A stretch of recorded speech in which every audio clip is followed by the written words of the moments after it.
Let me see if I can also like change the lighting a little bit so that there's not. It's not that professional of a setup, I don't think. This is the room I do all of my Zoom in. Like, I teach my boot camps in here. I took my school classes in here. That's great. So you're still staying busy during the gym closures. People are still. Yes, my gym kept their full schedule of in-gym classes open. We just moved to Zoom. Yeah. Yeah. I know some people that have made that transition, made it successful. Like I've pretty much just given up on PT stuff. Like with my schedule, like it's always been good to me. I've always, like, I never thought I'd be a personal trainer, and I definitely didn't think I'd do it for more than 10 years, but it does require a bit of like hustle and certain time frames, and which is fine. But like when you've got 3 kids and like 2 other jobs, Yeah. like the amount of hustle time that you have is like this big, and it's just not like you can't really do it and put the time into it, like. No, it's hard. Yeah. I tell people that too all the time. When you're in the fitness industry, the more you work, the more money you make. But then you have to think also, like, what am I doing to my body? There was a point last year, even like after I blew out my knee at WPL Nationals, there was a point I was coaching like 10 classes a week after I hurt myself, but before surgery. And it just, like, and before that, like, that was just normal. I coached my 9 classes and picked up subs, and it was like, there was weeks I was coaching 12, 14 classes. And, then I went back to school and I have this course load and I'm still coaching like 6, 8 classes a week. I can't do this. Like, I never wanted to work out for myself, and I still don't for a lot of reasons, but one of it, I was just exhausted all the time. So tiring. Like, I always thought, like, man, like whatever I do in the gym, like I don't want to be there all day on a Friday, like it just mentally for me, like I don't do, like I have a hard time waking up in the morning. I don't dream, like I sleep deeply. Yeah. And like, it wasn't until I had kids and Veronica would be like, hey, I've got to go out of town for a day or 2 or whatever, like I'm gonna go somewhere. And then like I realized like how tense you can be, like by yourself, like how poorly one sleeps with the weight of the world on you, like at night. And like things would, like, I literally, like, smoke alarms going off, people screaming at me, like, stuff going on, important thing, like, oh, you got to get up for this flight. Like, I can do it now, but like, it was always something that I had to learn how to do. And my dad was a person that could sleep 4 hours a night and be tip top 100%, 4:30 in the morning, every morning, wake up at the job site at 6, like working at 6:30, not like drinking coffee, pointing at plans, like we're going. So that was always really hard, like, because couldn't be more different in that regard, like every piece of work ethic I have is from my dad 100%. But like every morning, it was knocking on the door, like, are you going to work today? And every morning I was like, I guess so. Yeah, I'm up. And like breakfast would be made, water bottles filled, like coffee's going, like he's walking out the door at 6, like he's gone, and I'm just like throwing jeans on, trying to remember socks, that sort of thing. Oh my God, I am definitely a morning person because I didn't have a choice. We commuted. Yeah, exactly. We commuted to school, but like I like mornings, but as I get older and as I get more responsibilities, I like my mornings to be mine. Like, yeah. I'll get up at 5 a.m., but I don't want to talk to anybody till 7. And like, and now I coach 3 mornings a week at the butt crack of dawn, which is great. I love it. And then I'm like, well, that's my work day. And then you just sit there and you look at yourself at 7 a.m. like, what now? Because I'm tired. I was like, I already went to work. That's over. And there's like this shift in your brain. You don't even think about it. You're like, for so long, I've considered work to be somewhere between, 8 and 5. Yeah. And then so when you're done at work, you're done. But now I work in the morning and I'm done at 7. I was like, well, there's still a lot of day and I have things to do. So I can't just sit in the chair and watch TV.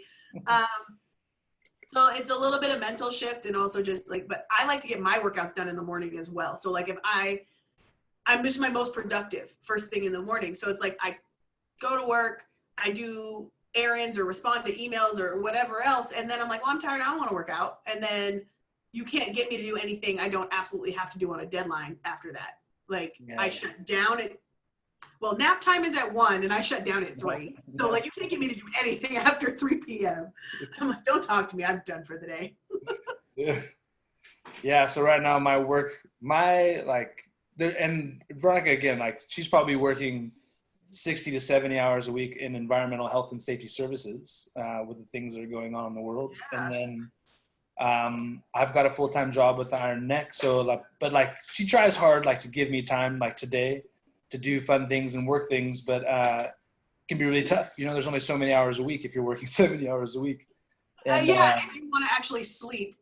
Yeah, and like you know, nursing an 8-month-old, and we've got a 6 and a 4-year-old. You know, so there's a lot of things, but like they're very different things, right? Like the 8-month-old is on a different schedule than the 4-year-old, and then the 6-year-old is doing, like, she just graduated from kindergarten, so that should like level things out now that it's summertime. But it's just hard, you know, like they don't want to take naps. The baby's got to take 2 naps a day, so like you gotta find time. That's what I gotta find it. Watching my nephew. I was like, if he was down, I was down. I was like, I'm out. No, Yeah. And then you have that panic, right? That caretaker panic. Is he breathing? Is he breathing? I still do it. I was like, I would just sit there and watch him breathe because I couldn't hear him, you know, and I would just make sure that his like chest is rising and falling or whatnot. But I feel you on the hard schedule. Like, you know, my partner, Rob, you know, he worked on a farm up until last week. And so his schedule was crazy because the farm doesn't care about 9 to 5, you know? And there's a certain amount of things that need to get done. Yeah. And so I'd be like, oh, it's the weekend. We're going to have, you know, couple time. And he goes, I will come by Friday night. And I coach Friday nights too. So I was like, I wasn't available till, you know, 7. He's like, I'll come by Friday night. I'm in bed by 8 because I'm a grandma. And he goes, but I'm leaving early Saturday morning because I got stuff to do at the farm. He's like, I'll come back for dinner on Saturday. I don't know when he'd come back. Yeah. You know, we eat again 6, 7 o'clock at night. I'm in bed by 8, 8:30. I don't care. It's the weekend. And Sunday, he's like, okay, gotta go farm stuff. And I would like wouldn't see him for 2 days. And I'm just like, so we're not having couples time? Like, not really. Yeah. There's windows, I guess. Like my old man is an electrician, you know, and we worked on rural stuff all in our little town of Winters. Yeah. And then, yeah, it's just sort of like up and gone. Like, when are you back? It's like, well, when the work's done, you know, like that sort of thing. And then my dad was a motorcycle builder, rider. So like his outlet, you know, to working all week was to spend nights working on the motorcycles during the week, and then like blast off on Saturday morning, you know, and be like riding hard and having fun, that sort of thing. So yeah, it's, I've had some shit schedules with Veronica. Like she moved with me to Denver. I was working commuting to Colorado Springs from Denver because I was playing for Glendale and I wanted to be there. So I was like, well, I'll do that during the internship, right? It's 3.5 months. I'll just get it done January to April. Then I'll be looking for a job in Denver, obviously. Like, I don't want to be moving and looking for a job, you know, that sort of thing. So I just sort of bit the bullet. She got a job working for Dish Network starting work at she was like 3 to midnight. So I would leave the house at like 4:30, 5 a.m., right? Drive and be back, you know, twice a week for rugby practice. And then as I got home, she'd be going to work until midnight. So our sweet spot to hang out together was between the hours of like 12 a.m. and 2 a.m. every day. And I was getting up at 4:30, right, at 4 o'clock, and then like training twice. And then, so like we did that for a while. That was pretty rough, you know. And then when we moved back to California from Denver, I took a job. I was living in Winters again, and she was looking for a job. And I started working for Dave. It was then at Emerson's and then later at his own gym. And that was 686 miles a week. So that was every day, like 100 miles plus a rugby game on Saturday. So like, again, like we're going to hang out. We're going to hang out in the car ride to the rugby game on Saturday. Pretty much. We're going to see each other at halftime. She'll have some comments about my shit pass or like, what was that? What were you doing on the wing? Like, what were you doing there at all? Like, you know, like some solid feedback, and then motivation. Yeah. Yeah. And then like the social for a little while, cause you can't drink cause we're 2 hours from home. So that was my first year at Gate and that commute and stuff, but things have gotten better. You know, like now we're probably too close. Like we're stuck in the house with 3 kids like for 11 weeks. So Yeah. starting to miss that. Yeah, but like you got used to quiet time driving in, you know, like an hour one way. Like sometimes we didn't even have music on. It was just like that quiet time to myself. And there's no traffic, so that was great. And I think I still have a hard time. Like if we're up in the kitchen together at the same time, I'm just like, what are you like? You're bumping into each other. Like, I'm not supposed to be here. Like, you just let me make coffee and do my thing, and then you can have the kitchen. It's hard really hard. Like, I mean, my kitchen is tiny, but that's not really even the point because I'm just so used to doing it. Yeah, I got my own groove, and when he's here, I'm like, why? If you're in my space, obviously you want to like be with me doing exactly what I'm doing. And he's like, I kind of need to chill out. I was like, why are you at my house if you need to chill out? And I'm like, well, duh. Okay, but that's fine. But he just got a new job and it took him away. It's like he's in Reading. So it's not horribly far from here, right? It's 2.5 hours. It's not a horrible drive because there's no traffic because of COVID. Yeah. But, you know, I just thought I'm going up there, hopefully tonight, maybe tomorrow morning, depending on how I feel after I get off work. But I'm like, for the first time in our entire relationship, we're going to have a whole weekend where nobody has to do anything. I don't have rugby. He doesn't have work. Yeah. And I was like, oh my God, are we just going to stare at each other? Like it's COVID. In his apartment, like, so. Yeah, what are we going to do now? But, you know, because the motorcycle's at my house, like, he used to take me on bike rides.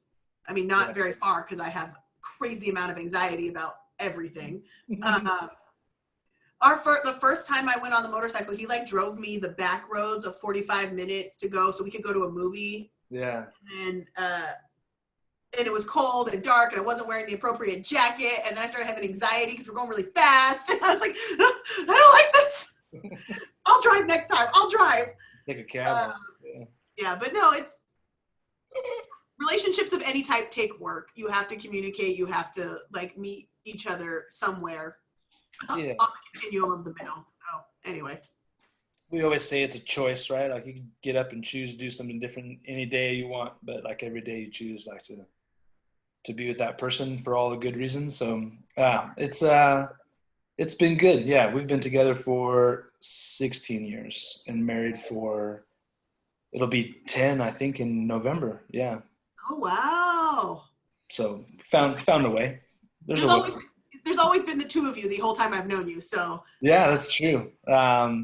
Yeah, and so like trying to think about that. Like we met at Dave's. You were working out because you had gotten an Eagle callback, right? Like you hadn't something like that. What? And I also coached, like, you know, I was at the All Blues and you weren't playing rugby, I don't think. And then you had already decided to leave the All Blues, I think, when I first met you for various reasons. Playing with Gate and their sort of first ladies. Team. So that was when I came back from New Zealand. That must have been. So like out of college, I went right to the All Blues because I lived really close. Like I moved back in with my mom. So funny story, talking about Glendale. A woman that coached me, Lindsay, coached me in high school sort of briefly. She coached Berkeley and Piedmont merged. It was like a whole rugby thing, right? She moved away and moved to Denver to play for the old girls. And I saw her at a Champaign Classic and when I was like almost done at Chico State, and she goes, you should move. We're going to do this Glendale thing. This is happening. This is at the very beginning of everything. And I said, well, okay, why not? I wanted to move away from home. I'm from the Bay. I wanted to go on an adventure. So I like called up a hotel and asked about an internship. And the lady was so great. And she goes, we don't have anything, but let me throw something together. That sounds fun. Well, because Lowe's Hotel is corporate, she had to tell her boss. Her boss was like, this is fantastic. Let's tell everybody. And then corporate was like, that is great. Let's implement it later. And I was like, I'm graduating. I need somewhere to go. She's like, if you come out here, you can have like a restaurant job. And I was like, how am I going to pay bills? Like, where am I going to live? Like, I'm not leaving home. And so I went home to my mom's house, you know, live with my folks. And the closest team was the All Blues. And so I just showed up. They're like, why are you here? I'm like, it was close. Show up to like 13-time national champs. Like, it was close. How's it going? So, yeah, I went to my first World Cup playing for the All Blues. Got really burnt out. Like, I think people do a better job talking about it now. But emotionally, it's draining. Like, and like, I mean, I hear guys complain about it, and they had probably a way better situation than you ladies, like in all respects, like being paid, staying places, having things sorted out for you, like being considerate that you guys are professional athletes representing your country. Like there's a lot of things that like the guys team are like, man, this is crap. And I was like, imagine how like the ladies feel like we were when they're like we all knew the same people, so we were all asking the same people for money. We had to fundraise. We weren't getting paid. I had a job at a school, so I had summers off, so it wasn't a huge deal for me personally. Yeah. But folks, like a couple people lost their jobs. Yeah. Like, and then all of that, and then we fly over to England and we're staying in dorms, and the food was so awful. England is. The food was so awful, and like I have so many like wars in their history because it's just like that's enough. Like I'm not doing this anymore.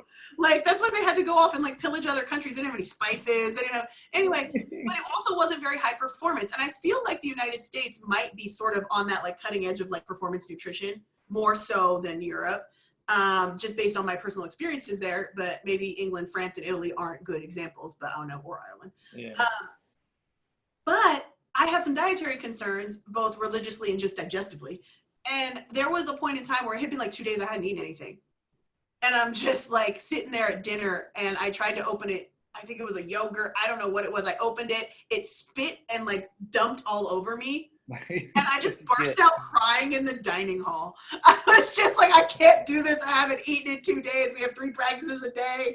Like, yeah. I don't know what to do. And I didn't have any money, so I couldn't order food, right? Because I wasn't working. We weren't getting paid yet. Like, and what we ended up doing in that cycle is we got a per diem, and it was from April when we had from forwards camp, which was a whole nother other thing, all the way through all assembly days through World Cup. And so I ended up getting in my mind, a nice check, but in comparison to what I hear other people talking about, I was like, oh, is that what you're at? And I paid some bills with it. I was still living at home, so it was fine. Yeah. Then I came back. I left the All Blues. I was playing for NorCal Triple Threat. Met you and Dave. Was commuting, work out at Dave's gym, so y'all could yell at me. And then ended up with Gate, kicking that back open, which was fun. And we went to my second World Cup in France, which if you want to talk about non-performance food, which was really interesting. And they chose not to give us a per diem. They said they were going to give us a stipend, which is under the purview of the coach at the time. And they said stipend. We had all this staff and all this equipment. And at the end of the day, and I'm going to talk numbers, people don't want to talk money. In 2010, on a budget that was probably less than what it was in 2014, all players got roughly $3,000 from their per diem of $50 a day for however many days we assembled. We got about $3,000. In 2014, again, with the fundraising goals, everybody had to fundraise. It was mandatory. You had to make a certain amount of money, all of this stuff. They said, we're not going to do a per diem. We're going to do a stipend. It didn't tell us how much it was. And at the end of it, we all got $400. Wow. I had assembled more days in that year than ever before. And we got $400. Man. Yeah, and like I wish that was like an isolated incident, but like I listened to a podcast, the House of Rugby. I do too. Yeah. That's a really good one. So there's one, and I feel bad. I can't remember any of the people's names on that list, but there was 3 ladies that essentially ran the very first Rugby World Cup. Yeah, I watched that one. And man, it's so good. Like just to listen to them, and it's such a similar story, and they were hosting the first World Cup, and the lady was like, "Who's gonna do it?" And like she said, "Oh, I'll do it." And then she made the team. She's like, "Oh shit! Like I'm playing and I'm hosting the first Women's World Cup." Like all these like trying to find venues and like all the same stuff. Like I think it was a test match because I think. Oh no, you're right. It was the World Cup. Were they talking? She did both. Yeah, first test match was against like Holland or something. Yeah. And like that was fun. Yeah, that's right. And but if you like, they get like hotel bills at the end of the month, they're like, "Ooh, shit, we've been staying here for 6 weeks." Like, well, if you talk to the old hats from the USA team, they were sleeping on floors. Yeah. Like they would it was old school. It was like they were hosted. They had bodies on floors. Like it's wild. Like to think of how far we've come and to sit here knowing how far we still have to go. But I was like, where did we start that this is where we've come so far? You know what I mean? Yeah. Like the game has transitioned. It has been through its ups and downs. There are so many things that are of a higher quality, but we still have this substandard support based on the concept that the women's game isn't as interesting as the men's, which is complete and total bullshit, right? Anybody that I know that actually comes and watches women play rugby is like, this is fascinating. This is really interesting. It's technically proficient, all of the things. But I'm like, you can't, this is where it gets me, because this is what people think. They go to their local club or collegiate or high school match and they watch a regular game, which in your standard like club level stuff, you're going to have a range of athletes, different experience levels, all that. It's not going to be great.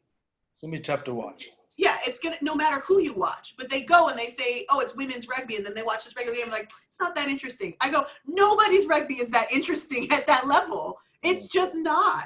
I was like, you watch the same thing you watch for the men. Watch the collegiate championships. Watch the international matches. Watch the like top level club semi-pro league. Like, watch the WPL. That's interesting, right? That is. Like, so it's frustrating for me. They're like, women's sports just isn't that interesting. I was like, you can't go down to your local high school and watch a game that women happen to be playing, and then go, women's version is just not interesting. Like, who are you? Always that. I think it's definitely, I don't know, I hate using like these, like, oh, it's a generational thing, you know, it's all right for certain people of a certain age to say things that no one else can say, I guess, like we just sort of brush it under, but there's a lot of that, you know, sort of like this old guard of like thinking, and we were really fortunate to live in San Diego now because Chula Vista is 15-20 minutes drive from us, you know, and the Super Series was here, like hosted at USD, which is like 5 minutes from here. So we get to watch like all the best of women's and men's rugby, it seems like, because there's such easy access seemingly for me and my family recently, interning down there a bit a couple years ago now, like a year and a half ago now, and then talking to Sean Pittman and some folks about getting involved with the Pathways. I love Sean. He's wonderful. Fantastic guy. I was chatting with him because I was in Glendale in 2009. And like during our conversations, I spoke to JD Stevenson, who's sort of in charge of USA Rugby Pathways, and just like sort of reached out and told him, like, you know, I was introduced to him because I wanted to help coach. And I went on this coaching certification for USA Rugby in November, and like I haven't been able to do any coaching, and I was just like, hey man, like let's chat about this, and chat went really well. So I was talking to Sean about getting involved and the new look USA Rugby and their new plans and that sort of thing for pathways and development, you know, which like when I heard it, I thought, well, that's a really good idea, you know, like to regionalize things and sort of like get back to doing ITT stuff and having like a group of coaches. I know that's such a great shirt. Like I'm like 2012. That was the last year. 2012, 2013. It's the best way. Yeah. See, I played on the Grizzlies team in 2008, I guess. And 2008. And it was only 1 or 2 more years left of that. It was like 2 more years of that. And that was a collegiate ITTs, like for men.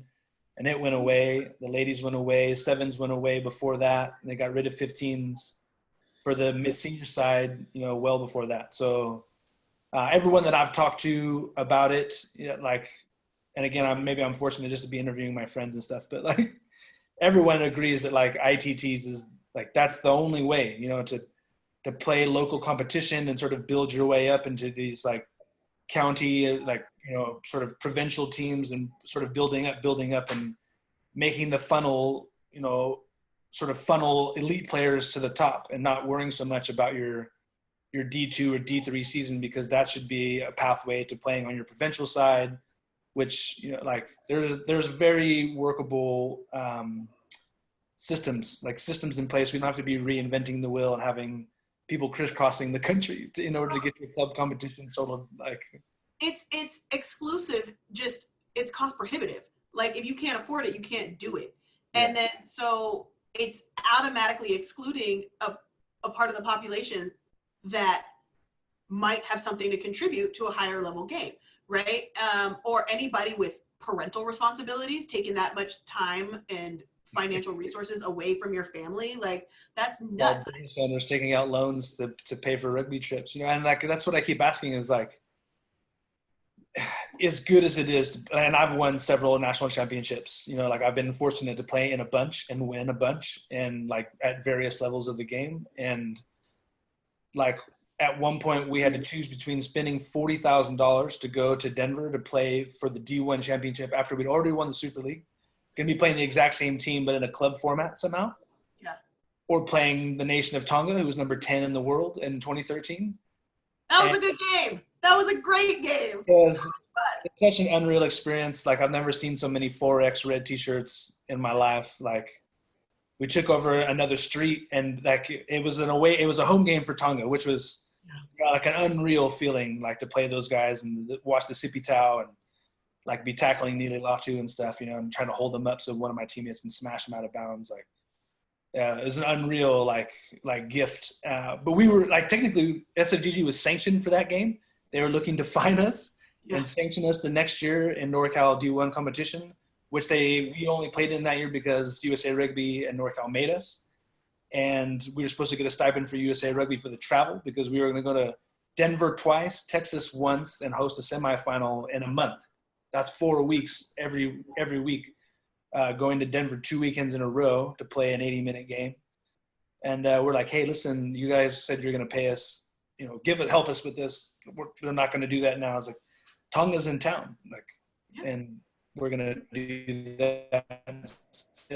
Yeah, they tried to get us in trouble for it. So someone finally, I think it was Mike Caravelli, like raised his hand, was like, you know, their first American club team to ever play an international side, and we're the union here in NorCal going to sanction them. Like, does anyone else see a problem with that? And I'm like, oh yeah, well, I guess so. The politics of rugby, it's like, it blows my mind. Like, you know, you start playing, you love the game, you got great friends, you know, hopefully you got a good coach, all the things. You know, I've been really lucky in my journey. I've learned from like just about everybody I've ever been coached by. Every teammate I've played with has taught me something. And it's great. And then, you know, you've been around a while, so you get involved. That's how women's rugby works. I don't know what the guys do, but like, most guys don't get involved. Yeah. Well, in women's rugby, it's like, you have a job, you have a job, you have a job, see you at the board meeting. So like, you know, we all, and you get involved and you're active in the running of your club because you don't have alum writing checks or anything like that. You know what I mean? Women stop playing rugby because they get burnt out. So they don't come back as often, which is sad. We're changing it, but that's how it was. You just never saw anybody that used to play for your team. Very rarely, right? So, and then you start getting involved and you're like, well, I guess I'll belong to a regional committee or, you know, whatever. And then you start listening to these calls and you're like, I can't. Yeah. I just like don't feel the need to pee on my corner of the rugby market right now. I just want to make sure everybody has a good time. I was a really awkward teenager who didn't play any sports and fell literally into rugby and just realized that all of a sudden being kind of bigger than everybody was to my benefit. Yeah. Right? Bigger, moderately faster, and I stuck it out. So I knew more, not because I was so much smarter per se. I just stuck with it. And in the beginning, that was kind of all it took. I mean, I'm working on not minimizing my accomplishments. Yeah. But, you know, everybody's awkward. Well, I mean, not everybody. I was super awkward, not very athletic. I learned to be athletic. It was a struggle. I still can't catch. I have like zero depth perception. Don't kick me the ball. But you know, I stuck with it. I really liked it. And it was a huge part of me forming my identity. Because it came into my life at a time when we all didn't know who the hell we were. So I just want that for other people, right? And so everything we do in the rugby community is about like trying to provide that space and opportunity for other people. Right. And you know, like I wish it was different. I mean, it's different for men, I guess. Like I've never not been able to get in love. Like I just have to. Like I loved it so much, you know. As soon as I watched it on like TV once, and I was like, "Fuck, that looks like the most fun I've ever seen." And what is it called? You know, rugby. Like, where is that? And then there would be like another year, someone would like, "Hey, you should come to practice in Davis." Like, I'm going to drive over there. I'll take you with me. And then it was just like, fuck, like, how do I do this more? And then like, when you realize how like simple it is, like if you're a good person and you have good intentions, like if your rugby club is full of that, then you have a great time, you know, and like you win games and lose games and stuff. But like, it's an unbelievable feeling, like to play on a great team, like at a club, and like have a bunch of people there all because they loved being there. So when things happen, you know, on and off the field, and you're like, well, like we can make things better, you know. I was like, well, like I'd like to do that, you know, I'd like to help out. That was one thing, you know, like my dad is like an unbelievable mechanic in addition to being an electrician, because like if you didn't work on your buddy's bike, like you didn't have any buddies to ride with, right? Like if your buddy's bikes are all broken, then like you're going to be fucking riding by yourself. So like you know, like finding ways to get involved, finding ways to help out, finding ways to like, how are we going to get Ricky on this ride? You know, I was like, well, I'm going to have to give him some parts that I've got in the garage, and we're going to have to go there on Thursday and do it. So that makes it really difficult when, you know, like you had a term for it, but like I call them little avenues of power, where people become bitter and jaded about their selection, their experience at a club, and they started 9 other clubs, you know, and all like within 5 miles of each other. And now they're the head of a GU, or like the, you know, head of the referee society, or the secretary, or now they become like, well, you know, I don't like this or that, or I don't like this club, or I don't like this kind of rugby player. So like, we're not going to do all the things that we should be doing because it's about me and my experience. And like, it just seems like, you know, it's crazy. And the thing is people that need to get out of the way sometimes. When you're young or when you're new to the sport, you're fairly impressionable. And so people have all these opinions about what rugby should and shouldn't be. And the amount of times that, I mean, I don't know if you've heard this, but, you know, front row players, like, we catch a lot of flack. Like, We do. you drop a ball and you're like, that's why you play in the front row. Yeah, drop one ball. I just scrummed 17 times in a row because someone back there didn't catch a ball, and it's not even my damn job. Like, so don't talk to me the one time I dropped the ball about that's why I play in the front row because I'm tougher than you. And this is what I tell people when I coach. I say, you're here because, you know, like, especially when women's rugby, like a high school and collegiate level, like you just kind of sort people out. You don't have a lot of options. You just here. Yes. Okay. We'll work it out. But I tell them, I was like, bodies in 15 positions. Right? I mean, but I tell them, I was like, if you listen to me, you're going to love this. By the end of the season, this is going to be for you. But you have to want it up here because a big body isn't enough. Right? You have to be so tough and so just focused, I think, to be successful in the front row and in the Type 5 in general. That goes, commentators don't ever talk about that. Everybody wants to make a joke about your ears, or your crooked nose, or how wide your shoulders are, or any other part. How big his legs are. Holy smokes. If I hear that's a big unit one more time, like, really? We know. Okay, move forward. So, but shapes and colors already. Thanks, buddy. Yeah, I was like, but the thing is like, you know what's coming when 16 people smash together and you're in the middle. You know what's coming, and you still line up and you get excited. You know what I mean? That's what it takes. You have to be a special kind of person. And sometimes it's hard to talk about, again, from a women's perspective. Not everybody wants to hear about the kind of aggressive human you want to be. But that's also taught me something about life. You want something, go get it. Like, put it on the line to get what you want, and be clear about what it is. And so that's why my new favorite, least favorite thing. This is my new favorite, least favorite thing people say to me. Is like, you're kind of aggressive. What? I'm sorry. You asked me what I thought I told you, and now I'm aggressive. Like, no, I'm not going to like spend the mental energy to make this something you find palatable. Don't expect that of me, because I don't expect that of you. So, but rugby taught me a lot about standing on my own 2 feet. Yeah.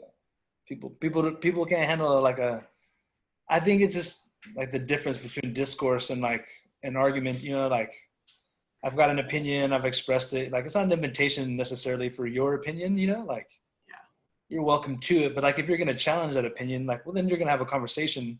And I just don't think people can do that anymore. Like, they can't have a conversation about something that they are passionate about and say like, hey, listen, like, this is how I feel about it. You know, like, you're going to have feelings about, like, there's none of that. It's just like, well, you know, like, you just get into this defensive thing where like you really only just end up building a big fence up around what you already thought, and like no one benefits from it at all. Yeah, and it's not a problem, not just a problem in rugby, right? But like in our society now as well. Like you have to, there's gonna be a lot of uncomfortable conversations, and like a lot have been skipped over for like a couple hundred years. So like we're just not gonna talk about it ever. It's like I just don't think it's gonna work out, guys. Like I think we're gonna have to like all sort of buckle in and like and get used to it, you know. And they did it in South Africa where they said, okay, like we all know you guys were abusing the system. Like you're just going to show us how you did it so that we can sort of insulate ourselves from it and sort of talk about all the things that were wrong. And then, I mean, how else do you move on, you know, with something, you know, like if there's something going on in your rugby club that you don't like you're going to have a conversation, or you're going to leave the club. And that's very passive aggressive, I think, you know, so. Well, you know, forwards, you don't have a choice. You stand in somebody's pocket. Like you have to work it out. I've played rugby with people I wouldn't invite to my birthday, right? But it doesn't matter because you all have a job to do to advance the common goal. So on the field, you still have to communicate with that person, present them with the same opportunities you would have presented the next human, and take advantage of the opportunities that they present you, and you have to do it and not fuss about it.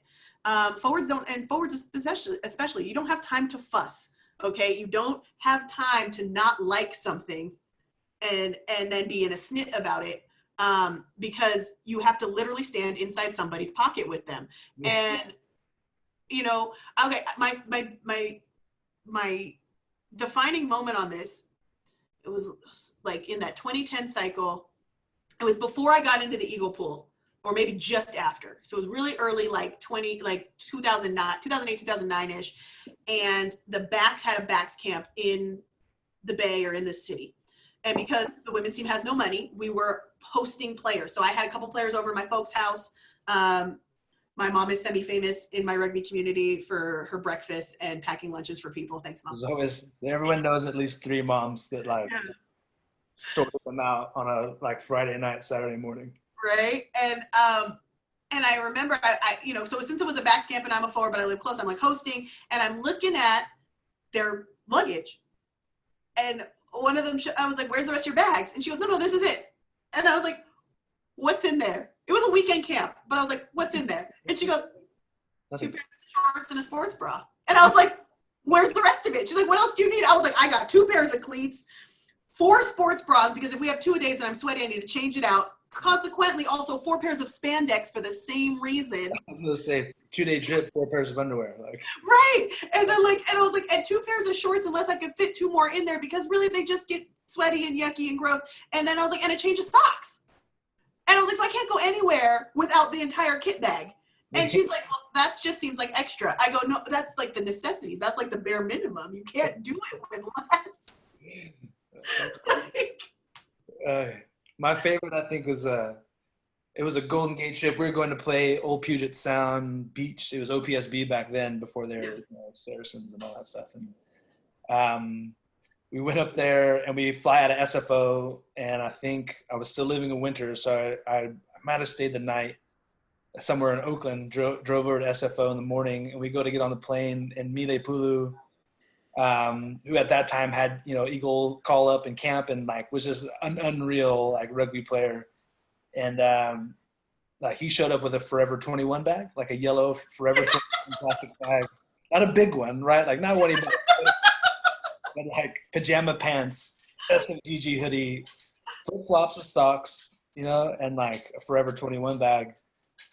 And I think one of the trips he forgot a pair of boots and like just didn't bring his boots with him. Like his Forever 21 bag just had like socks and underwear and stuff. We're like, what are you going to play in? So we had to stop at Ross on the way. Like we got Subway sandwiches and a quick trip to Ross or Marshall's and find some size 16 double E's for him. Like put his huge foot into. Had a great game, consequently, in his brand new boots. Oh, everybody has that teammate who forgets their boots, right? Like when I was playing in Seattle for the Saracens, we drive to Canada almost every weekend. And because the BCRU hated coming to us at all, we went there so much. Just hours. You want to talk about hours in the car. Like if we had to go to the island, that was a 20-hour day round trip. You're up at 3 a.m. at the car park at 4, driving up so you can catch the 8 a.m. ferry. Then you're on a bus. Then you drive there. You play. You only have 45 minutes to warm up because the ferry docked late. And then like you play the game. It is a 15-minute social where you shove a sandwich in your mouth while also saying who's player of the match. And then you get back on the bus, drive to the ferry, like running down the gangplank, knock out on the ride down the ferry, and then get to your car park in Canada and drive the 3 hours home. Yeah, sweet. What a day. Oh, it was great. It was great. But that's when I learned that you need to buy one of those insulated thermoses so that when you pour your coffee in there at 3 a.m., you don't have to drink it till 10. Yeah. Those unreal. I was a real tough guy for a while and had like this Incredible Hulk thermos cup from when I was a kid, and I used that like just a cup in the morning, and then someone finally got me one of these cups, and I was like, fuck. Like, what have I been doing to myself? What have I been doing? This is amazing. They come with handles and shit. Like, I was like, oh my God.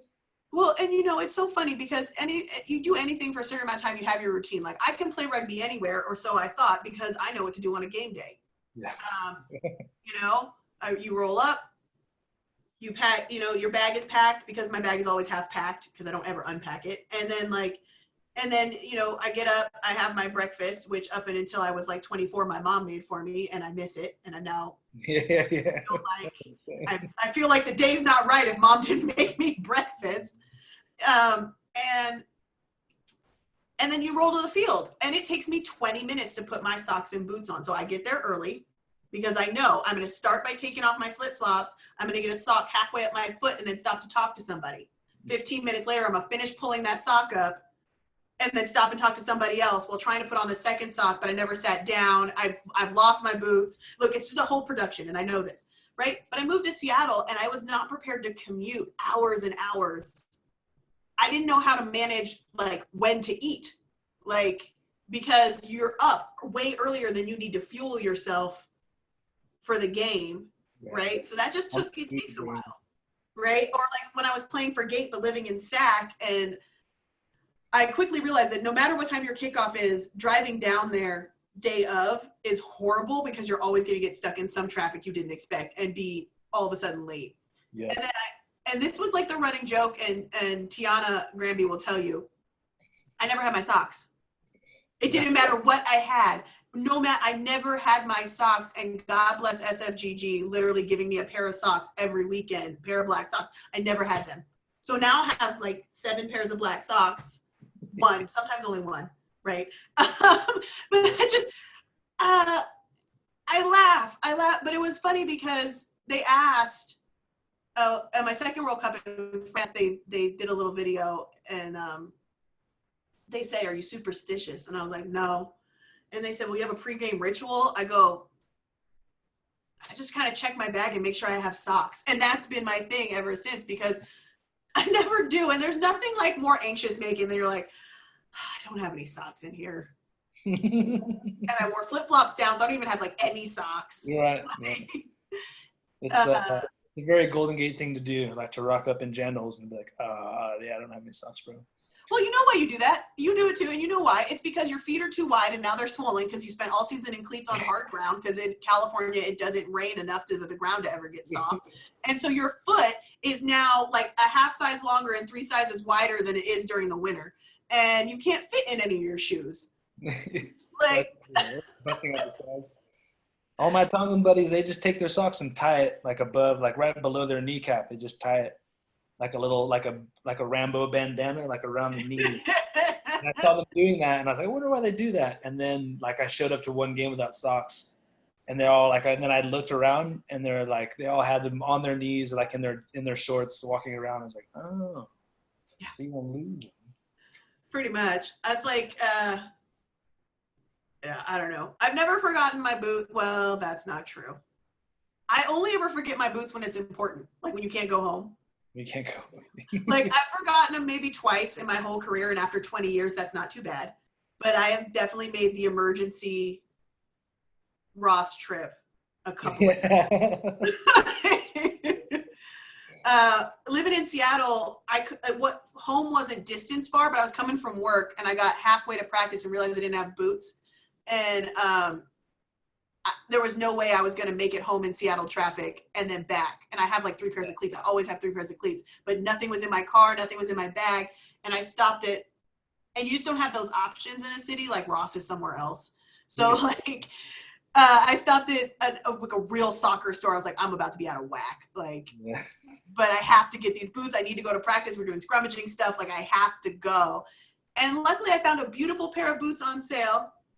Finished off my last like half a season with Seattle, moved back down here, didn't play rugby for like 6 months, and was like, oh, okay, I think I'll play another WPL season, and left them at the field after an all blues practice, and then never coordinated to pick them up. And every once in a while I go, I wonder who has my boots, and I'm like, I'm never seeing those again. They were beautiful. Yeah, there's some. My experience with the all blues, like there's some lady that has them like with your name on them. She's like, labeled. Give it to her. Like I keep forgetting to message her, but I'll see her. Eventually. I mean, that's kind of a shitty way to end a season, to be honest, blowing out your knee because you don't wrap up with anybody. So I don't know if you watched that game, but it was, look, things happen, right? It was a weird double tackle. Somebody had me low down like calves and ankles, and then somebody hit me on the top. And my knee just didn't bend that way. And that was it. And it being my second ACL, I knew exactly what happened. And when I stopped screaming, I was like, damn it. Yeah. The weirdest part, though, I'll tell you this. It happened, like I was being tackled, so a ruck formed over me, and I'm screaming my head off, right? Like your leg's on fire. And everybody stopped, right? Everybody stopped. Everybody's looking. Atlanta's looking. The All Blues are looking. And the ref stood over me. Like she was literally arm's distance away from me. And she goes, I didn't stop play.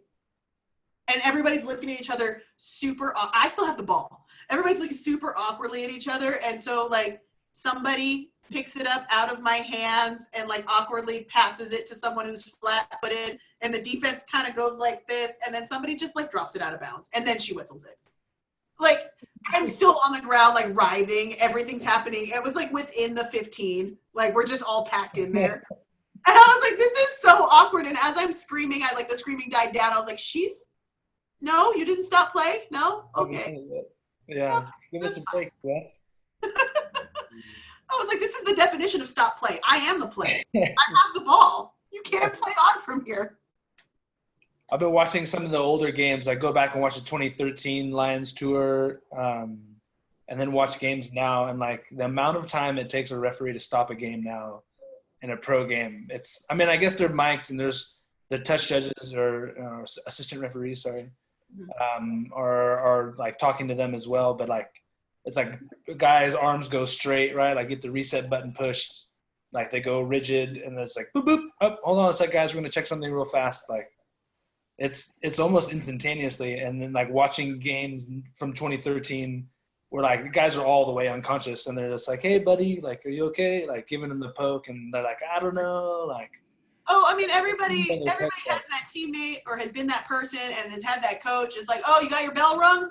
Take a couple deep breaths, go on back out there. Like, I mean, this happened in Canada. Yeah. So I've said in high school football practices and things like that. You know, it's like it's awful. And knowing what I know now, and like working at Atavis for a couple of years, and we really talked a lot about concussion and shoulder tackling and all of this stuff. But like, knowing what I know now, I just never, like, I'm so opposed. I was like, you need your brain for the rest of your life, and it doesn't regenerate the way the rest of your body does. So, like, no, we're not playing with this. I want you to live a wildly successful life, you know. But we were playing up at Capilano, which for Seattle is like this team that sort of like something always goes wrong, right? Somebody has car trouble. Like Capilano has a beautiful old clubhouse, a beautiful field, the best post-match food, bar none.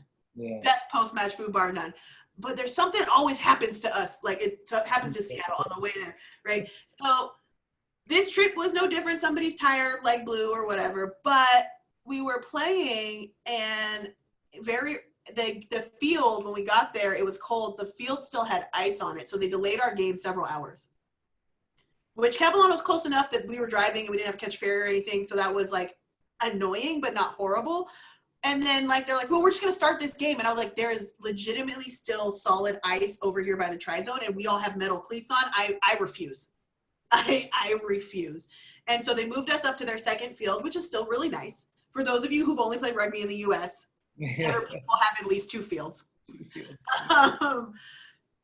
And we kicked off our game, we got going, and super early on, one of their players just was like, it was not good. She got run over. She was like, we all stopped and looked at her, and she didn't move. Like, she was out for a second.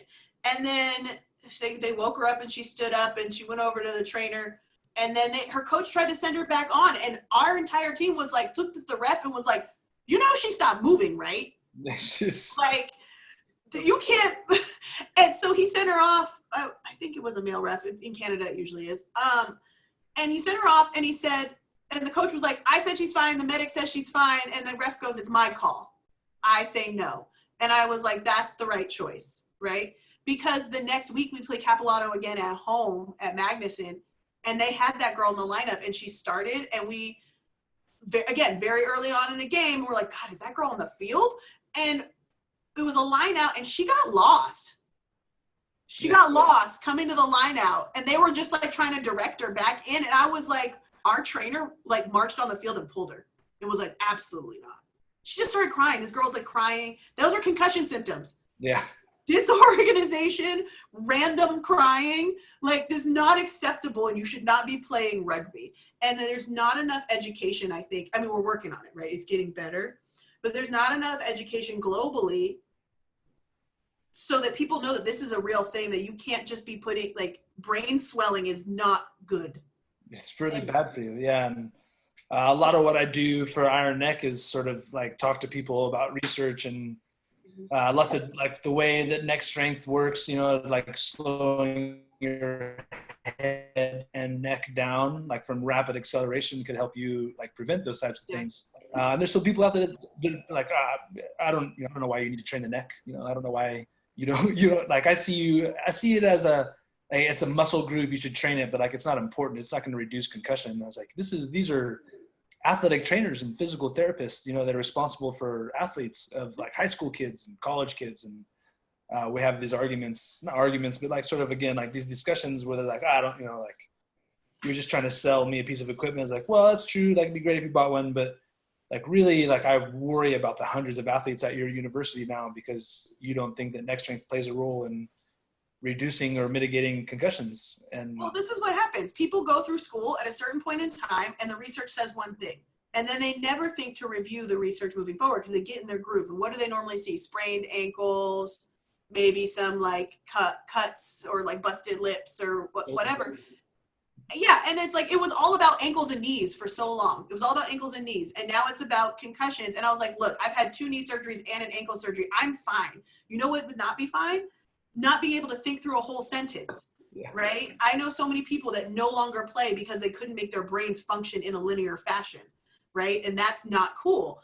And so this study came out that said like having good neck strength and traps and whatnot is like the only thing that we know that could possibly help you prevent concussion. It's like, why would you not train it? Let's Trap City. It's Trap City time. Like, let's go. Everybody shrug. Like, you need that. Like, I already have the neck, like the short neck. Like, this has been my body style my whole life. When I was 6, we went to my dad's chiropractor, and he just told my dad, he's like, she's kind of like a linebacker. She's just ready for life. Like, this is, like, I was 6. And he was just like, because, you know, this was me all the time, just like this. Took conscious training, but the neck is thick and the traps are real sturdy, and that's great, especially in the front row.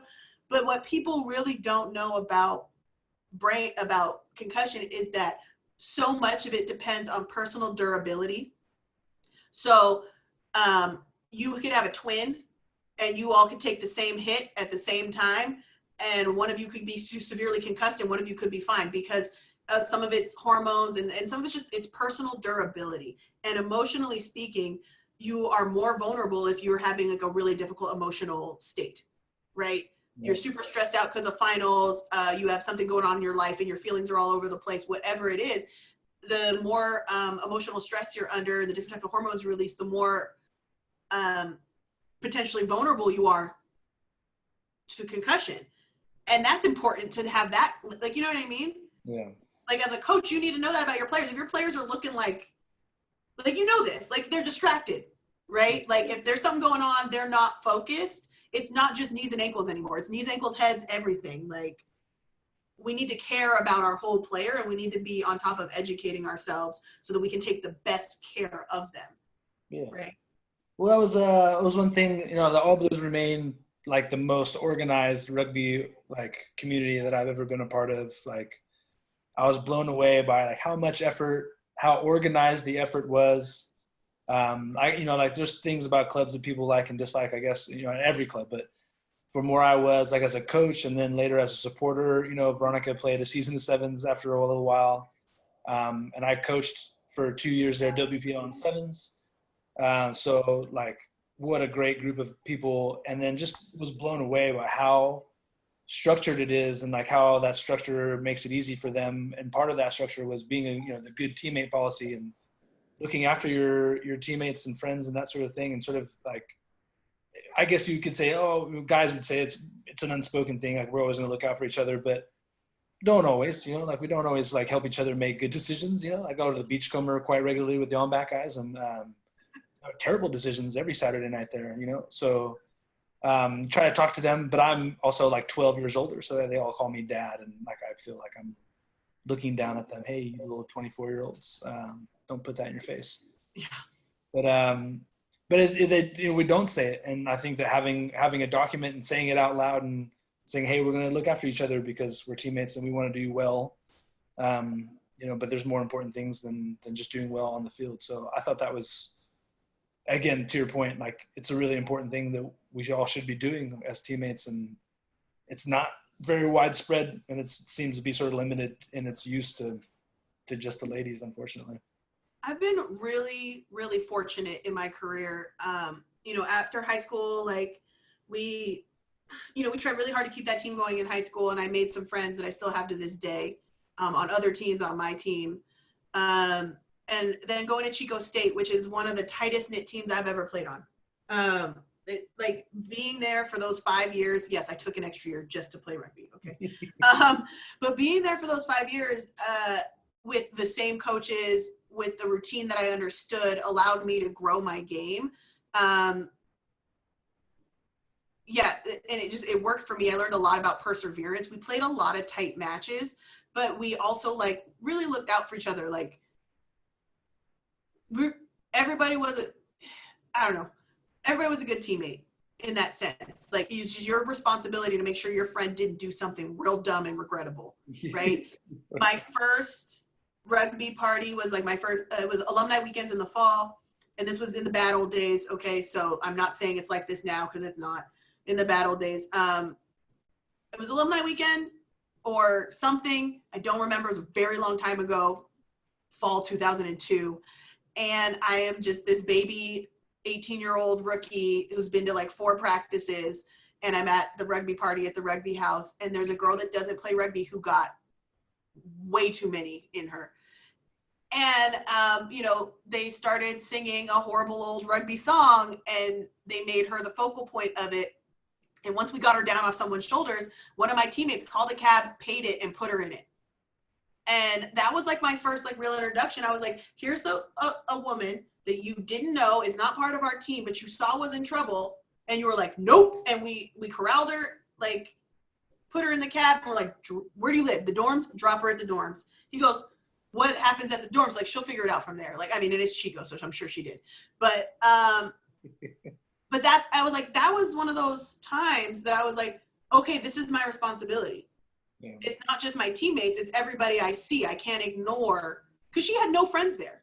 Like, I was like, she was alone and overly intoxicated and didn't know anybody. And I was like, oh, okay, so that's my responsibility, not just for my teammates, but for everybody.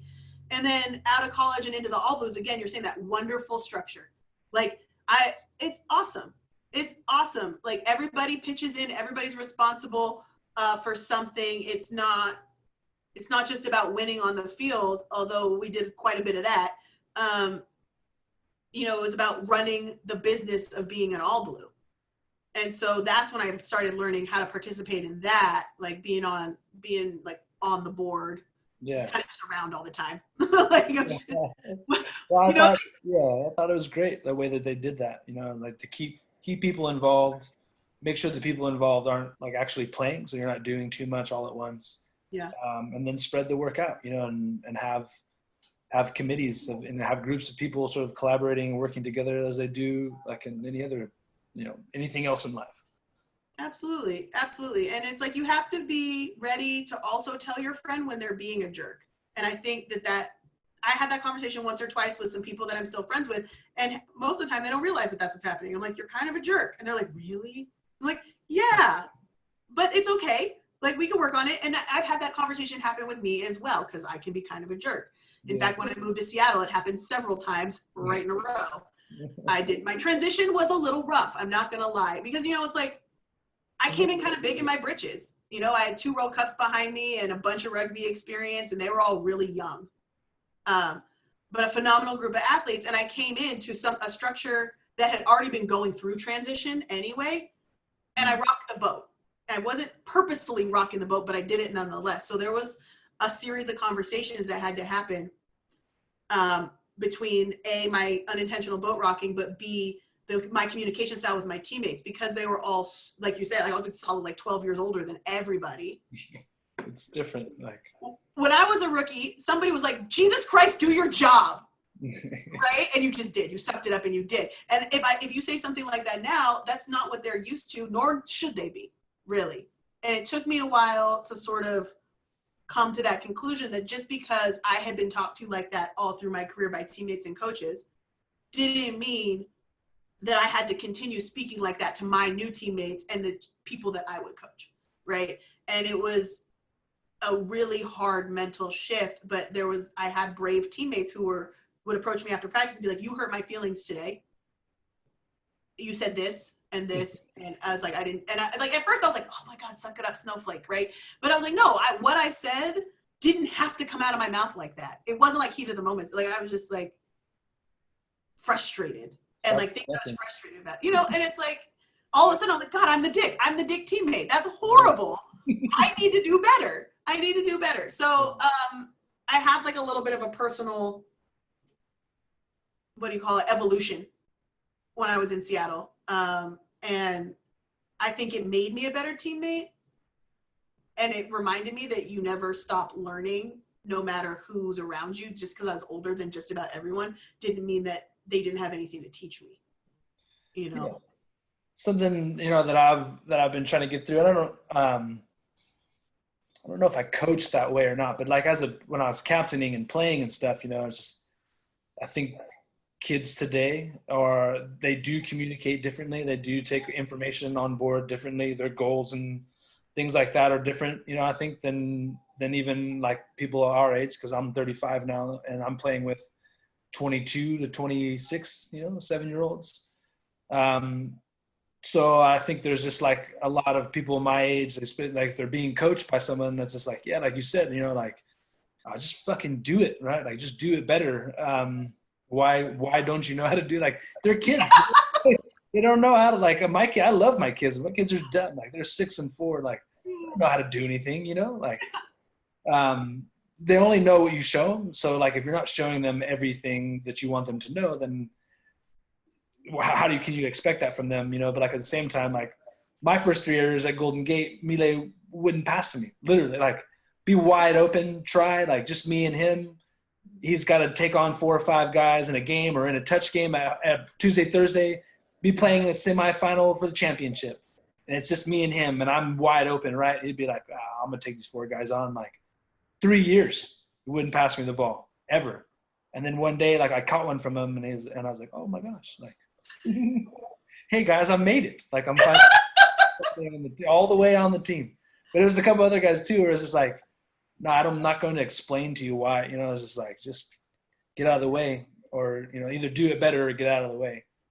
But I had a lot of great examples on some of those teams. Like the quality of guys that we played with. There's like 9 out of 15, I think, at one point were internationals at some point, and then Samu left and Falau left, and there was even more guys on that team that were internationals and professionals. So, pretty fortunate to have learned from all those guys. But there's a lot of that. I can't do that anymore, right? I can't just. Well, and that's the nature of rugby in the U.S. because you don't have. I mean, there's more options now than ever, but because you don't really have a ton of options in one club for levels. If geographically you live close to a really high level team, you by default play with really high level athletes on a high level team in a high level competition. And so there is a lot of that going around. Like, you can't keep up and I don't have time to teach you because everything's so high stakes. Yeah. And so this concept, like, it, you know, I lived in New Zealand for a year. I played rugby. I've played rugby in other places. Like, everybody has a club. There's from peewees on up to old guys, because for whatever reason, there's no old girls. Like, everybody plays for this club. And it allows you to geographically live somewhere and play an appropriate level of rugby. But for whatever reason, we can't do that. So we all think we're doing great when we have, you know, 2 levels. But like, you know, with Gate, there was like, you were required, right? You had the PRP and you had to have a D1, or you had a D1 and you had to have a D2 or whatever it was. And it's like, you need to have everything. And that way, and it's like, so some people will now have to drive a little bit further, but they'll have better options. And then you'll be playing at a more appropriate level for where you're at. Not everything has to be an urgent win or lose situation. At some point, people have to learn, you know? And you want to avoid that stuff, because there's no reason that someone should take on 3 to 4 people instead of letting their teammate walk in, you know, that, you know, some of that's trust and some of that's skill. Like, for a long time, I could only pass one direction, so you couldn't be on my other side. Yeah, just like, I'm not being a jerk to you. I just can't get it to you. I don't have that skill set right now. You remember back in the day? Oh, you play in the front row. We don't have to work on passing. You split the field forwards in 5 square meters, backs the entire rest of the field. Yeah, there's been a few. Let's see. Yeah, like, if you ever kick the ball, you know, like, don't ever kick the ball. Why did you learn how to kick? You're a prop. Because I want to know. Skills, you know, like, who knows when it comes in handy. Yeah, stuff like that, like passing, and even like just anything other than like what we see you as. It's like catch, go into contacts, you know, set piece stuff, make sure you're big and strong. I was like, yeah, but like, some of the best, you know, front rowers in the world were, you know, they grew up playing the game. They played, you know, 4 or 5 different positions. And that's what then makes you a valuable, because not anyone, but any prop knows that you're going to have to scrum well. You're going to have to do set piece well. You have to show up on defense. You know, you're going to have to show up on attack, either carrying or clearing. But it's the things that you do in between, you know, is going to set you apart from anyone else that can do those core roles.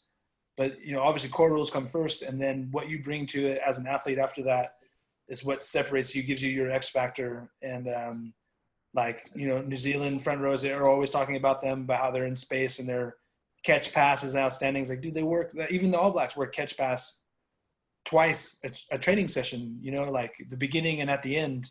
It's basic. The most fundamental thing. Eddie Jones said in a podcast I listened to recently, and you know, what would you do if you could, you know, what would you teach under 10s? Like, where would you insert yourself as a coach? What would you coach, you know, to be the number one skills? Like catch, pass, and support. Those are the hardest things in rugby, and the things that even at the top level of the game separate success and failure, right? Scoring tries and converting things and creating 2-on-1s, processing 2-on-1s.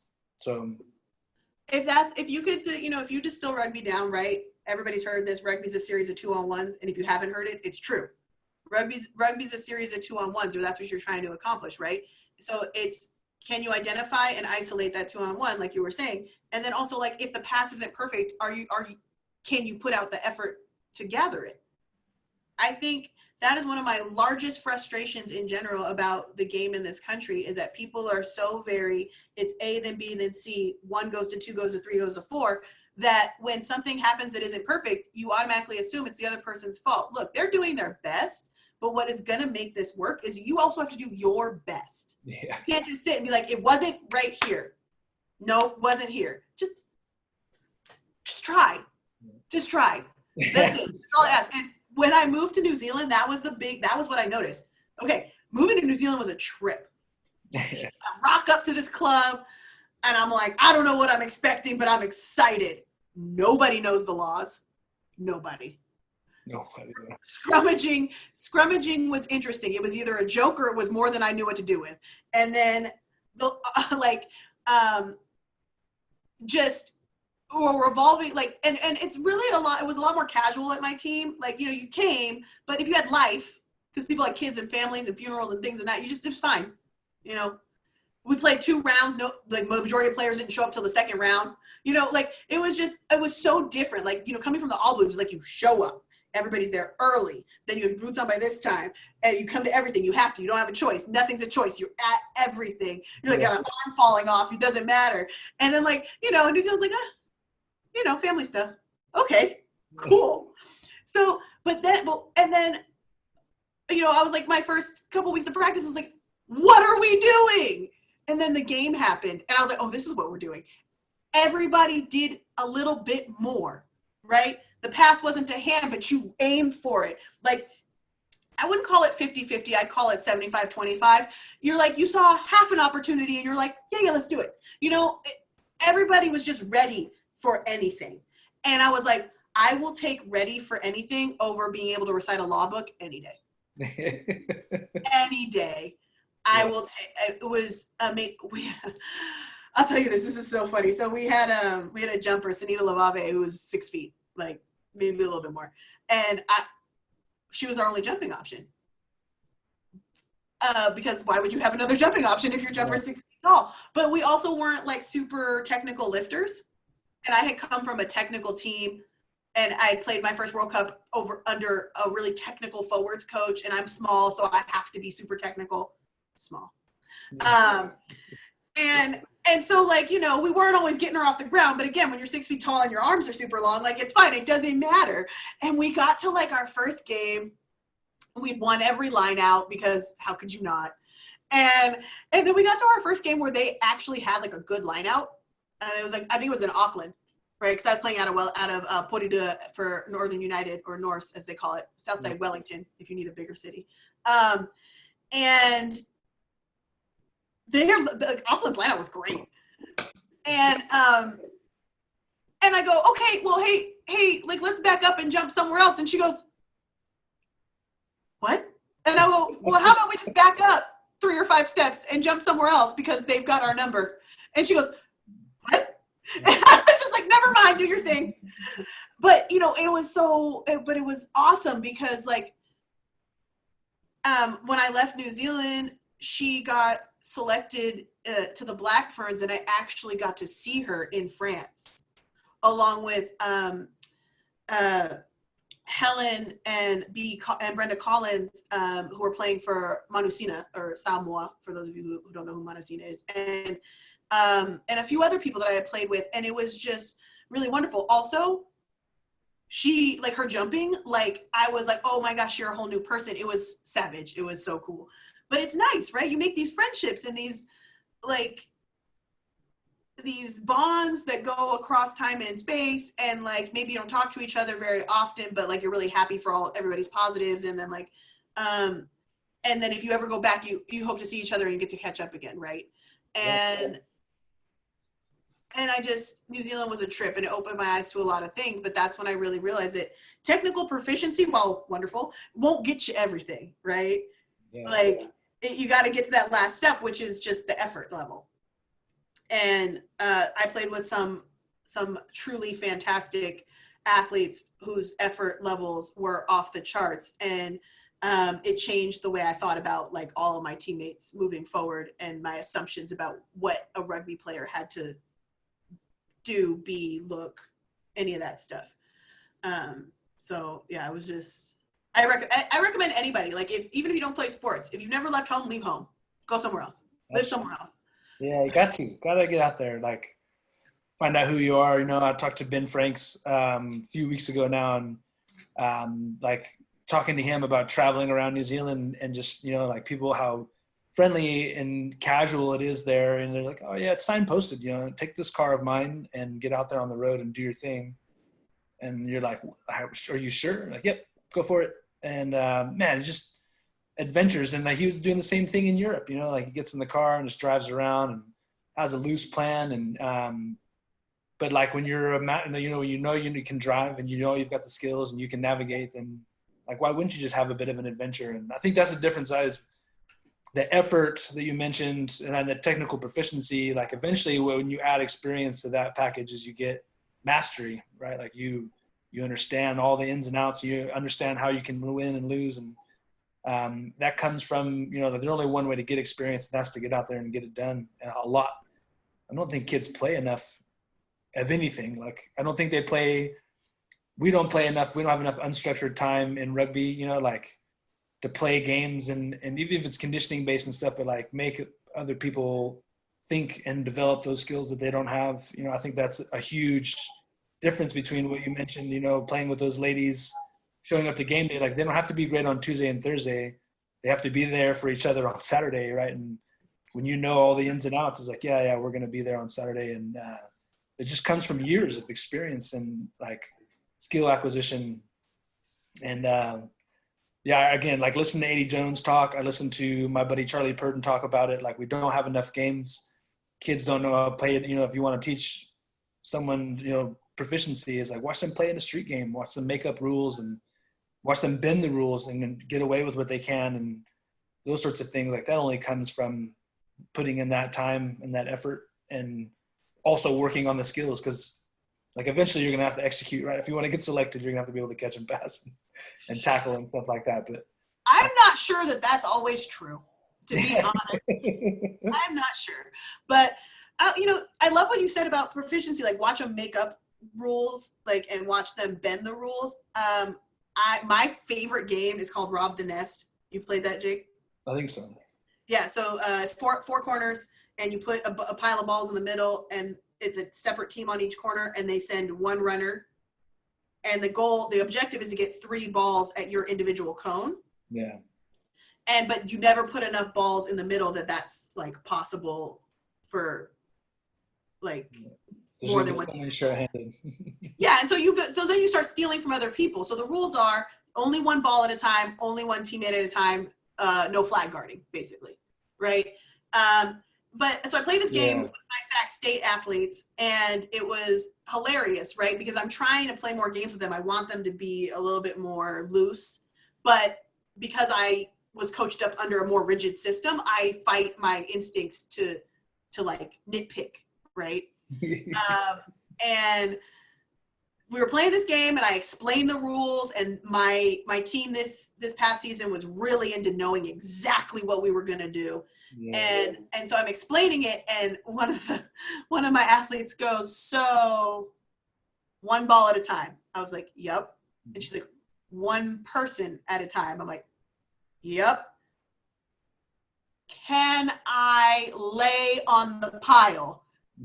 And I was like, "No." And then I was like, what an interesting thought process. Yeah. And then I got really excited. I go, "You know what? I said the rules. 1 ball at a time, 1 runner at a time, no flag guarding. Go, show me what you do." And it was hilarious, but also awesome, because watching their minds work on ways to get around the rules instead of the standard, like, go to the middle when the middle's out, go to the side, steal somebody else's. Somebody kicked a ball over the top. Somebody like wrestled the ball away from someone else and like hung on. Like, somebody laid on the ground and, like, you know what I mean? It was just, I was like, I need to let this happen, because this is me encouraging them to find ways to make it work. And when it comes down to it, that's what rugby's about. At the end, you just have to make it work. Like, every referee is going to be different. Every game's going to be different. Like, there's always going to be something that you've got to sort out, and it's not going to necessarily make sense. Like, but the rule, that's the rule, right? Like, that's what we're playing. And I think, like, as young person and kids, like, you're just dumb to it. It's like, this is a dumb game. I don't want to play this. So like, maybe a coach like looks at that and finds a different game, but like that intent, I think the intent is what is important.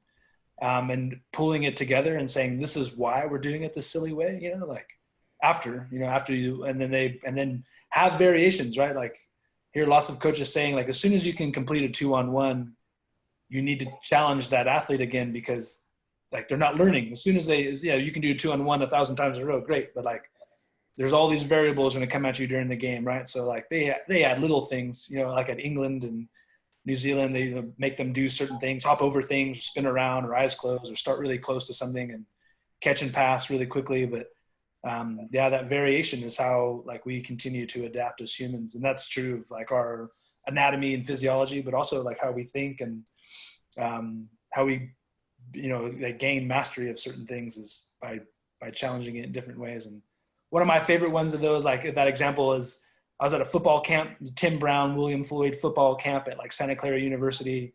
You stay in the dorms, you do your thing, and there's a coach giving an inspirational speech. He goes, pulls out like a $20 bill. He goes, who wants a $20 bill? All the kids, everyone like, yeah, raises their hand, right? And the one kid jumps up, runs up there and grabs it out of his hand. He goes, that's what I was looking for, and like goes into it. I was like, if you want it, you got to go take it. There's an opportunity. You got to go grab it. I'm not going to mail you this $20 bill right here, like, and I never forgot that. I was like in the 6th or 7th grade, and I was like, man, like, go do it. Go take that grab. So that's what I tell them. I'm like, you want it, you got to go get it. And I was like, especially when it comes to that contact piece, like, don't just stand there, hit somebody. This is a contact sport. I mean, it is an evasion sport with contact. I actually subscribe to that, despite the fact that I mostly excel at the contact part. Everybody's got strengths, okay? Everybody's working with a different set of tools. So, but like, I feel like it's my personal mission on this rugby planet to encourage women to be their full aggressive selves, because there's so much concern about hurting someone or being perceived as mean that needs to be overcome, because it's just programmed into children that present as female. And I'm like, this is you all are in college, you're consenting adults, everyone signed a waiver, this is tackle practice. Get after it. And I would just use words that I will not use on recorded video. But I'm like, I need you to get fired up. And it's like super inappropriate for me to get in there and do contact with them, because it's just not fair. Like, they're not, I have to remind myself, because I still think of like the kids that I coach as sort of my peers. They're in college, they play rugby. Like, I'm a little older, but okay, I'm quite a bit, but like, but like, and I remember like, they're not my peers. They haven't spent 10 years in a gym lifting more weight than most people. You know what I mean? Like, trying to coaching college kids, college guys, like, here, hold this bag, and like whack one. You're like, ooh, sorry. You just forget. Very muscly and tall. I was like, oh, this kid will be great. Like, and you smash one. You're like, oh, buddy. Sorry.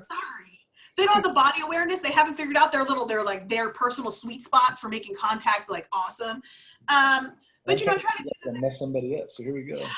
I try to get in there little bits here and there, like for like knee tackles, or like just to show them like there's the hardest tackler at practice today, and then there's a hard tackler, right? And I was like, and that's what I try to illustrate. I'm like, when we play this game within our team, there's going to be the people that are good at certain things on our team. And then how good are they in comparison to other people in our league? And then how good are they in comparison to the broader nation? I was like, and then there's the world. Because I'll tell you what, somebody out there is going to smash you and not be sorry. So I hope that we practice it here, so you know how to fall and how to be evasive. Because I had so many tiny humans. They don't like being called small. Compact. We decided on compact. I had so many compact humans, and rugby has such a variety of body shapes and sizes that I was like, if you can't take a hit, evade a hit. You have to figure this out, and you won't figure it out until somebody smacks you. And that had varying levels of success. But I mean, look, I've told everybody I've ever coached, you're either the truck or the speed bump. Who are you today? Right? And naturally, by God's genetic gift to me, I have been the truck for the majority of my career. And so the first time I was the speed bump, it caught me very off guard. I was like, the sky looks funny. What is this angle? But I was like, okay, that was really uncomfortable. I want to avoid that. So then I went through like this whole thought process in my head of how that was not going to happen to me again. Right. So I learned how to get a little lower, lead with a shoulder, maybe, you know what I mean? Like just little things. So I never ended up in that vulnerable position because I didn't like it. And so it's like, you got to make those decisions. But like back to there's who's at practice today versus who's in the league versus that's huge. I think that because the US, and I truly believe has the best athletes in the world, I think that we conflate that with our rugby playing abilities. Sure. So you're really fast, you're really strong, you're really explosive. How's your decision making, your skill execution, your communication? all of that stuff, right? Because that's the difference.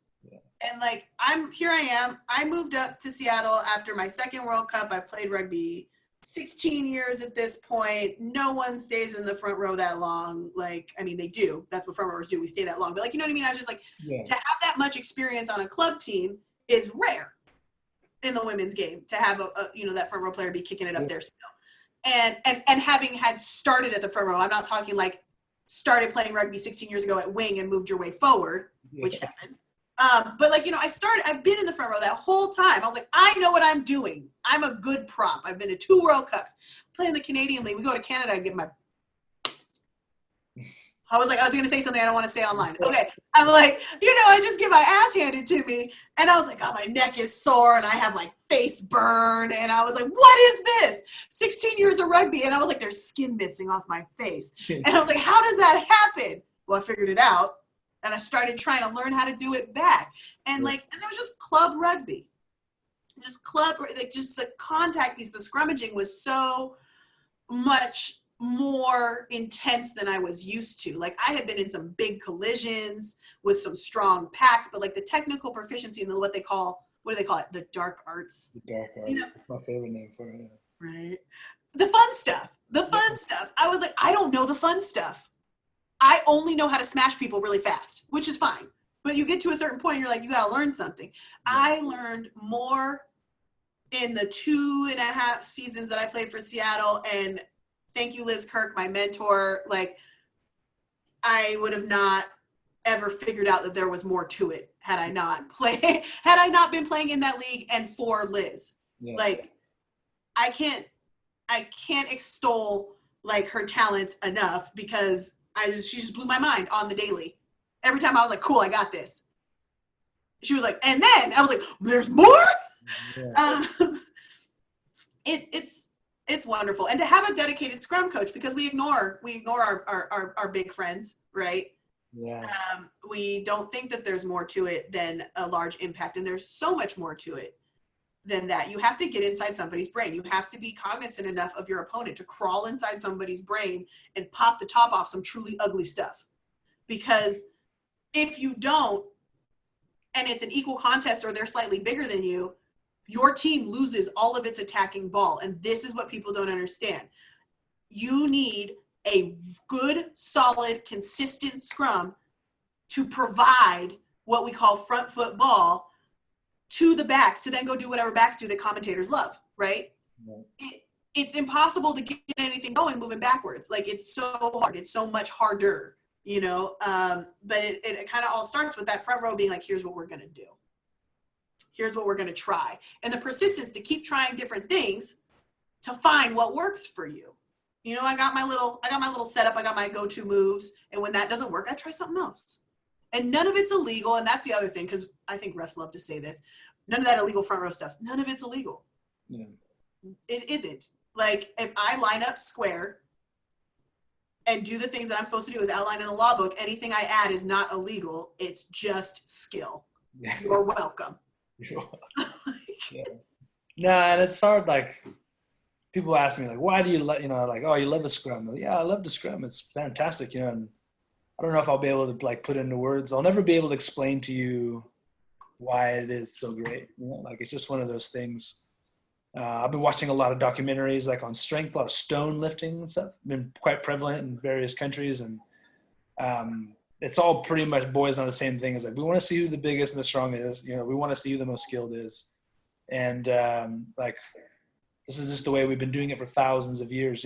It's been pretty cool. The latest one I watched was about the Basque country, like these guys who lift all these different types of stones, and like, there's stone lifting in many cultures. I watched a 90-minute one on Iceland called Fulkstoker, which is like full strength, and there's this huge rock, and they do go through all the, Scotland. There's another program on that, but these guys were, it's a whole different sport, and it represents different parts of their country. So like, they have different specialties in different places, different kinds of stones and different kinds of stone lifting and stuff. And scrums, are a lot like that too. Like, certain countries just take to it, and the people that come out of that country are just mean and nasty, you know, and you never hear them say like, oh, you just got to get down there and grunt and push real hard, which is what, yeah, I've been fortunate to do some scrum coaching at various places, and it's shocking, you know, what people don't know about it. And people that used to play in the front row used to like, oh, well, we just do this. And like, wow, and these kids can't do push-ups, you know, they can't hold a 4-point plank. Like, Oh. how are you expect them to play? Then like 14-year-old, my son is 4. He played under 8s, which is just flag, co-ed, having a blast, right? Scrum caps on and mouthpieces for some reason. I'm not sure why that's happening. Just in case. Yeah, so 8s, and then 10s they're tackling, and 12s like they're playing on a full field, and they're like scrums, and I offer to do some like free clinics for the on-back kids, like ahead of games or like on off weekends and stuff, and got them there. And I was like, man, these kids are going to be playing a 60-minute game, 80-minute game on a full-size field and scrummaging. And it was just like, oh my gosh, like shocked, you know, like through no fault of their own, but like there's just no body shape. They're just. And this is the perfect time. Like, they're not super strong. We can probably get them to stop smashing each other for just a second to focus on their body shape, because as their bodies change, because they're all going to hit puberty and start lifting weights or whatever it is kids do and turn into adults. If they know about the body mechanics, it's never going to matter how their body changes, because they know what the objective is. But it's life does funny things to you. You get older. And it's not just puberty. Like, you know, that was a quick 30 pounds in a 3 pant sizes. But like, you know, I mean, I went to a Cal game in high school with my coach at the time, and he introduced me to another coach, and he goes, she's going to be great. And the second coach goes, well, how much do you weigh? And at the time I weighed like 150 pounds, which was much more than all of my friends. Yeah. And I was like, oh, I weigh 150 pounds. And he's like, well, you're going to have to gain 50 pounds. You need to be 200 pounds to be a good prop. And I was like, that's never going to happen. Okay, it did, and I surpassed it. But it took these past, you know, 15, 18 years. Like, it wasn't overnight. Like, but, you know, you put on muscle, and then you keep eating, and your metabolism slows, and you get an injury. And the way my body works is once I gain it, it doesn't come off. I just convert it into muscle. So, like, 150 is never coming back. I do remember, nor would I want it to, but like I do remember when I moved to New Zealand, the food is different, and I ate a lot of it, and it was great. And by the time I came home, even though I was playing like several flag games a day in the summer and going to the gym and doing Zumba and this and this and this, I had gotten pretty heavy, and like none of my clothes fit. And I was like, okay. And I had never gotten on a scale because everything was in metric, and I didn't care to do the conversion. So I got home and got on a scale, and this is my number one piece of advice: never get on a scale. Nobody has ever gotten on a scale and been happy when they got off. You know why? Because you don't know what you want. You don't know. But the scale tells you something. You're like, I hate that. Whatever that is, I don't like it. So anyway, and then I freaked out. Because I was like 190 something pound woman in a society that was completely unacceptable, because I'm only 5'5", right? Well, only, it's fine enough. My feet touches the floor, as my mother says. So I had gone back to school at that point for like the first time. I've gone back to school several times since then. I went back to school for the first time. I was working a restaurant job. I was working out with you and Dave, but what happened was I was basically doing cardio. So I went from like 190 something pounds to like 170 pounds and got selected for the USA team. This is when you met me, to go to France. And I was 170 pounds, and I had only been doing cardio. And that was a really unpleasant experience. Because the French know how to scrum. The French know how to scrum. And I just couldn't keep up. I was quick, right? I was a little bit faster, a little bit lighter. Everything was fine domestically. But I couldn't absorb hits the same way. Like, I was just getting floored. And every time I ran into somebody with the ball, which I was used to getting through, nobody moved. And I was like, this is not cool. Yeah. And then I came back, and I was just in there with you and Dave, just sweating and red-faced and all this. And then as we got into that cycle, the plan for this team was to be the meanest, basically. They were like, we want you to be savagely large and mean. And so we were all on a bulking cycle. And if I never see another chicken breast again, it'll be too soon. And I was at that point where you don't want to chew anymore. I was like blending it. I was like, I can't. Force it in there. Oh man. And at that point I had like developed a I've always been not good with dairy, so whey proteins were out, but I'd also developed like some kind of gluten intolerance. So like I was having a hard time. And I was just like, so much chicken, so much broccoli, so much nothing else. And going to school and lifting these crazy, these crazy sets of crazy weight, front squats, back squats, Zercher squats, single leg squat. Like I was like, ollie lifting, all the things. But that's when I fell in love with Olympic lifting. And I got back up to 190-ish pounds, but it was all like just beef. Like I had no neck. Like I couldn't wear dangly earrings because they get stuck in my shirt straps on my traps. Just nuts. No clothes fit. I had moved to Sacramento somewhere in there, and it was like it's 110 degrees in Sacramento. Yeah, it is. And none of my clothes fit because I had beefed up so much. So I literally had sweatpants and 2 shirts that I had cut the neck out of so that I could fit my giant neck. And one of my classmates who was 19 years old turns around on like the 3rd week of school. She's like, girl, go shopping. You need new clothes. But, you know, it was like a really interesting project just in and of the sense that like I learned that if I put my mind to it, I could train my body to do something I'd never thought about before. But suffice it to say that was a little bit more mass than I was comfortable carrying just like on my frame at that time. And there's a time and a place for it, I guess. Yeah. So I zipped back down and I spent the next few years in the next World Cup at around 180, between 183 and 186, I guess, which was fine. And then I'm going to actually talk about something that I think rugby players need to talk about more is after my 3rd World Cup, I got depressed. I was contemplating retiring. My experience, while wonderful on some levels, was really kind of traumatic on others. Just when you deal with selection, people are judging you. You know, they don't think that way. They think they're judging your skills or your appropriateness. But for you, you put your heart and soul into that, and to not get picked or to not play what you wanted to play feels like a personal judgment, like on you and your value as a human. Right. And so I didn't play a lot. And in the previous World Cup in 2014, I played, again, not much, and which was different because in my first World Cup where I knew nothing, I played more.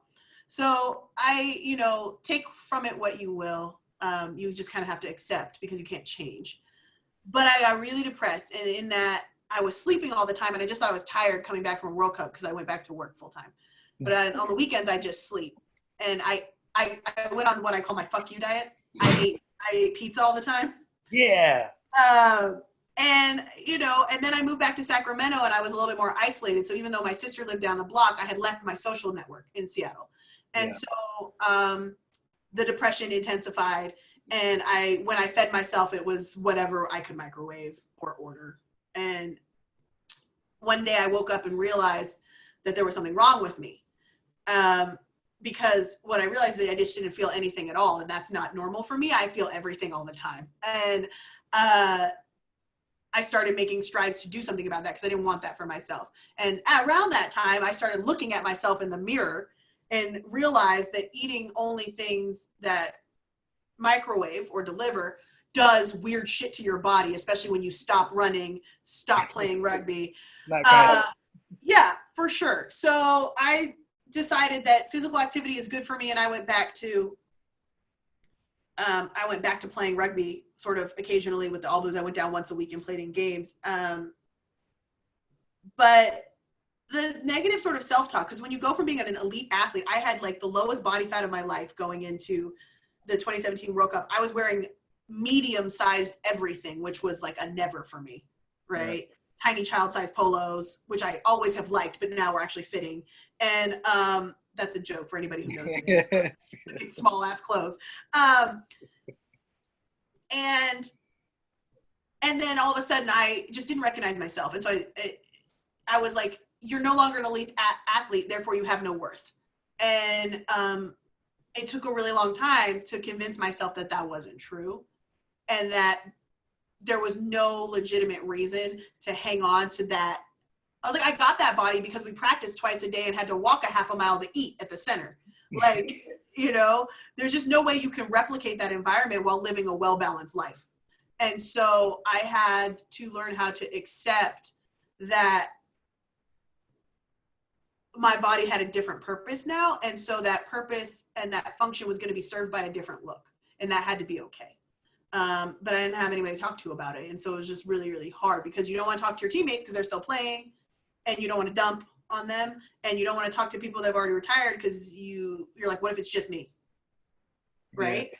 Really well, again, like just getting out there and chatting with people and using your rugby community, I think, is always like as the sounding board, you know. So, yeah, it's a thing that I think a lot of people are going through now in professional sport, trying to get back into it. You know, not every country, but yeah, I wish there was easier ways to sort of share those infos with people that need them because it's a real thing, you know, and athletes are people. And I think especially in American culture, but other sporting cultures, they sort of get that little factoid gets lost, right? Like we sort of just rip people for their on-field performance and don't think about like, well, this person has a family, this person has other things going on besides that one game, and it can be tough. But thank goodness you got through it and you found a bit of value in what we all know outside of you know, as a rugby player. Yeah, it's been a trip, it's been a journey, but like that's kind of the fun part is the discovery, the things that you're interested in, the things that you never thought you would be interested in. I went back to school again. Yeah. And now, you know, I'm sitting here waiting on grad school applications to come back, you know, fingers crossed. And I gained more when I started actually talking to people about my experiences and realized that I wasn't alone. Like a lot of people were going through that stuff. And when I started giving myself permission to find joy in things that I had no time for when I was so busy with rugby, right? Right. Yeah. So life looks different, and that is kind of awesome because now I have hobbies. That's fantastic. Yeah, well, thank you so much for today, and I really appreciate you taking the time, like chatting with me. And it's always great to see you. It's always great to talk to you. It's good to see you too, Jake. Thanks for inviting me. You bet. Yeah, I'm really excited, and yeah, I hope to chat with you soon. I'm trying to enjoy the rest of your Friday afternoon, I guess, huh? Yep. Getting ready to go back to work here in a couple hours, and then it's the weekend. Woo! Yeah, well, enjoy your couple's time, your real time. My real time. You too. All right, Jake. Thanks, Nai. Yeah. Appreciate you.